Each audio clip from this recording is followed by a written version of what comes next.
Иисуса под тяжестью креста. Что? 9-я остановка, 3-е падение Иисуса под тяжестью креста. И мы выходим на крышу храма Гроба Господня. Тук е девета стъпка от поредното падане. Сега на върха на храма Тя са Господен. върху покрива на храма. Всъщност мъничко ще бъде върху покрива. Тук вече около Божи гроб все повече и повече църкви, една върху друга, около една, около друга сме направили.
И 5 последних остановок находятся под крышей храма Гроба Господня.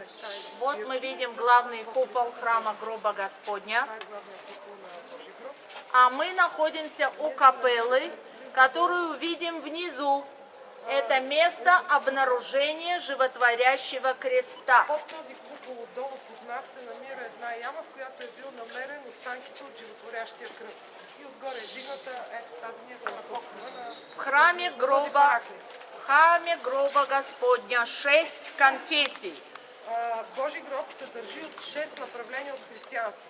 Греки ортодоксы, сирийцы монофизиты, армяне монофизиты, копты монофизиты, эфиопы православные и францисканцы католики. Всички тези направления от християнството имат по едно пръстче. Тук са стъпили и държат някаква част от това парче земя.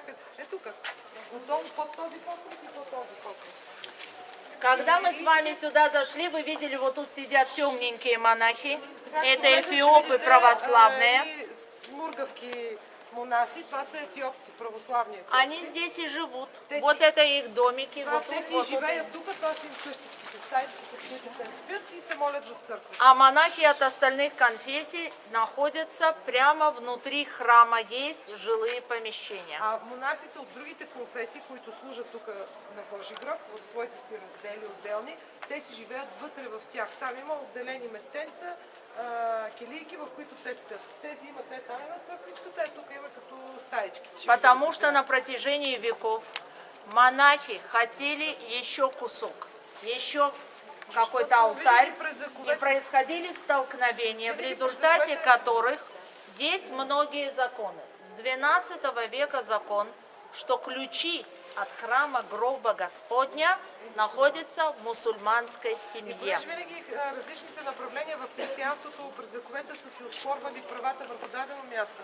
Случвали се изтълкновения, сбивания и така нататък. В един момент, когато мюсюлманите завладяват града, през 12 век е постановено от халифа, който управлявал града, че ключа от Божи гроб, тогава е била доста по-маничка църквата върху Божи гроб, ги държи едно мюсюлманско семейство. И по традиция, поколение след поколение, този род държи ключа от църквата за Божи гроб.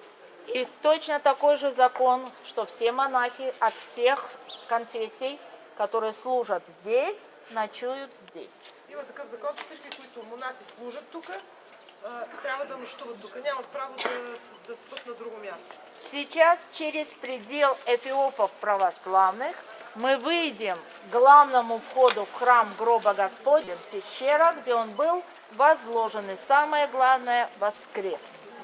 Сега всъщност ще минем през църквата на коптите, само една секундичка, ще се спуснем долу и ще влезем в църквата на Божи гроб, където са 5-те последни стъпки или станции.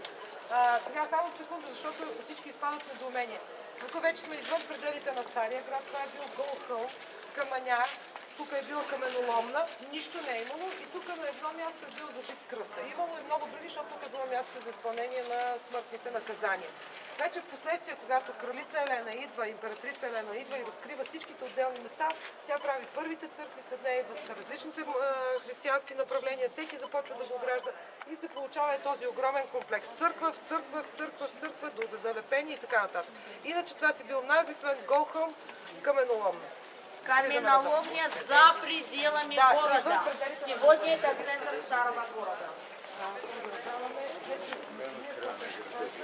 Сега от центъра.